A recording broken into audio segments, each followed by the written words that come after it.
Do it. So this guy rolled up on us. Where'd he go? This guy rolled up on us. All huffing and puffing. That huffing and puffing didn't get him very far. Then he wouldn't even acknowledge that Elon Musk did a salute. So I asked him, do a salute as you saw. Do it again. Clay. That's not what he did. That's not what he did. Do what Elon did. I love it. Come on. Do what Elon did. Come on. Do what Elon did. Come on. That's exactly what. Give me that oomph he had. No, why is your hand facing this way? That's not how his hand was facing. Oh my God. Come on. Y'all reach. For making it happen. Thank you.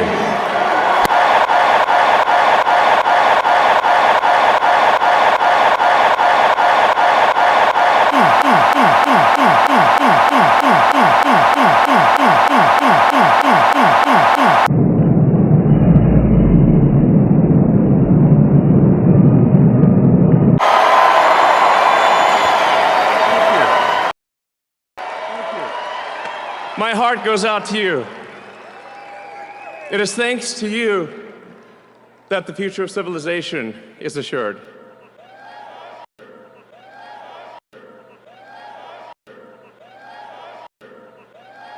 This is a layup for you, dude. This is a layup for you, bro. Y'all reach. A layup. My 18-year-old here is more intelligent than y'all. Listen, why are you dragging your son into it? I got 5 kids. I would never drag them into an argument with another adult. Come on, grow up. Absolutely not. Do you agree with them people being the ones in the halls of Congress? You agree with them being? I believe that anyone who doesn't work should be fired. So once again, the men who attacked us on January 6th at the halls of Congress attacked us on January 6th. Okay, so what about the people? So you got a problem with that street? So once again, were they attackers? Nope. man. Huh? They weren't. Black They Lives didn't Matter burn. got more integrity They than didn't burn anybody in down the fucking cities. White House right now. No. They didn't burn down Anybody. cities. Imagine having No. terrorists up in here in the Name one city destroyed. and go. Name one city. I guess you One. never. I guess you never watched. Name one. Well, Should be easy. you never watched Name it. one. The only cities destroyed in this country were black cities. Black Wall Street, destroyed by racist white men. Look up Right? Tesla. Not one of them went to jail. Not one of them. Black people seem to be occupying space in your mind. Why are you hanging out here? Don't you got like a rally to go to? The difference in me is I don't look at color like y'all. Right. Of course you do. Of course you do. That's why you. You won't even admit it's a salute. That's why you defend. Aren't y'all Trump is the most racist. You're No, except You got it. we stand up against you. Cannot. I'm sorry, man. There's no talk. My man won't do it. Salute. Zero. That's a layup. I yell to be heard because I'm a. you throw. You're a. If you fail to the you are. And just so you know what he was doing, he was out here taking pictures of Black Lives Matter Plaza being broken up. He was rejoicing in the fact that Black Lives Matter Plaza is being broken up. There's MAHA, Make America Healthy Again, MAGA, Make America Great Again. Then we need to make America follow the Constitution again. Motherfucker. That sounded better in my head, actually. Donald Trump's lawyers got their asses handed to them in court today. A judge in California calling their firing of federal employees a sham, ordering them to hire back thousands of those employees. Now, whether or not they do it, that's a whole nother thing, okay? The stock market is down again today. And then there's a government shutdown looming. And then Donald Trump is unhinged another day in the Oval Office. Are you having fun yet? In this America that is allegedly great again? Well, folks. Gather round for another thrilling episode of Trump's America, the reality show that promised to make America great again, but as it turns out, might have just been a masterclass in political catfishing. Let's rewind for a second. Remember when Trump first swaggered onto the political stage, promising to bulldoze the status quo like a billionaire wrecking ball? His base, many of them fed up with the same old political song and dance, saw him as the ultimate outsider, the guy who'd finally stick it to the elites. And stick it, he did, though not always in the ways they expected. Fast forward to today, and the MAGA movement is at a crossroads. Some of his followers are starting to feel like they've been catfished by the ultimate political influencer. They signed up for a revolution, but they're getting reruns of the same old Washington drama, just with more Twitter rants and fewer results. And yet, for every disillusioned voter, there's another who's doubling down, convinced that Trump is still the only guy who can save America from itself. So, grab your snacks and settle in, folks, because this wild ride is just getting started, and you can bet it'll be anything but boring. Y'all, we're going to be bombarded with a lot of messages from Republicans and MAGA and white people about how sorry they are that they voted for Agent Orange. One common refrain that I hear a lot is, but we didn't vote for this. We didn't vote for Elon Musk. We didn't vote for people to be laid off. We didn't vote for cuts to our health care. Yes, you did. You just thought that it wouldn't be you that would be affected. That's truth. But recognize what the end goal of this strategy is.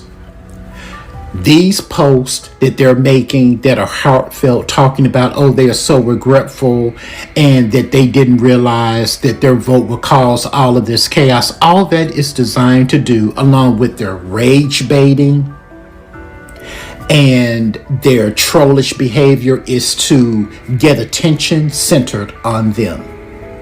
They have a deep pathological need to be the center of attention. They really believe that the universe revolves around them. And if you're black, you definitely know that. They are constantly involved in our business. How's that stock market doing, bud? Ashley Kerr 3, 0 followers, no profile picture. To answer your question, my stock portfolio is looking pretty good today, actually. Oh, Daryl. You were so excited to jump on the internet and show off to a bunch of strangers that you've got some money. Uh-oh, big spender hanging past the knees. But what you actually did here, Daryl, is put up a big, beautiful advertisement for just how much you kicked ass while Joe Biden was your president, and just how much it has sucked ass ever since Trump took over. Okay, let's take a look at your fucking graph here, Daryl. Impressive. So am I to understand, Daryl, that after Joe Biden inherited a dystopian shithole of an economy from Donald Trump, that he took your portfolio to heights you've never fucking seen before? Can we get a quick... I agree. Alright, now let's take a closer look at the Looney Tunes segment of your graph, Daryl, after Trump took over.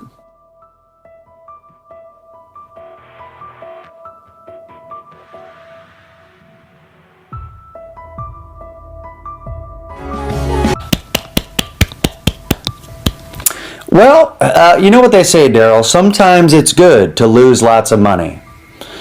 I don't know, is that what they say? I'm not a financial advisor, Daryl, but it seems like this portfolio is something you're very proud of in your life, okay? But if I were you, Daryl, I would begin planning ahead. I would start diversifying the things in your life that you are proud of, because this portfolio, Daryl, it might be going away. Okay. Anyway, we'll catch you at the bottom, Daryl. Make sure you save a little bit of cash to buy stocks after the entire economy collapses. That's what the real rich people are going to do. You know, the type of people who don't have to hop on the internet and show off their bank accounts to strangers for validation. The real rich people. That's what they're going to do. All right? All right, bud. Good luck. When Trump took office, the stock market was like a kid on a sugar high, soaring to record highs, breaking through ceilings, and making investors feel like they'd won the lottery. The Dow, the S&P 500, the NASDAQ, they were all flexing like they'd just finished a CrossFit class. And why not? Trump was touting his tax cuts, deregulation, and America First policies like a salesman with a golden pitch. For a while, it seemed like the good times would never end. But here's the thing about sugar highs. Eventually, you crash. And while the market was busy throwing confetti, inflation was lurking in the shadows like the villain in a bad horror movie. Sure, it started slow. A few cents here, a few dollars there. But before long, it was creeping into everything, and suddenly, that booming economy felt a little less boom and a little more bust for the average American trying to make ends meet. And let's not forget the trade wars. Oh, the trade wars. Trump's tariffs on China, Canada, Mexico, and Europe were supposed to bring manufacturing back to the US and stick it to Beijing. Instead, they are sticking it to American consumers. who are seeing prices on everything from electronics to appliances go up faster than a SpaceX launch. Farmers are taking the hit too. It's like watching a game of economic Jenga. Every move seemed risky, and eventually the whole thing started to wobble. So, what's the takeaway? The Trump era is a wild ride for the economy, full of highs, lows, and plenty of what just happened moments. For some, it is a golden age of wealth creation. For others, it is a reminder that not all that glitters is gold, especially when inflation is quietly picking your pocket. As we look back, one thing's clear. The stock market and inflation under Trump were a microcosm of his presidency. Flashy, unpredictable, and impossible to ignore. Whether you loved it or hated it, you can't look away. And hey, if nothing else, it's giving us all something to talk about at Thanksgiving dinner. Just don't bring up the price of eggs.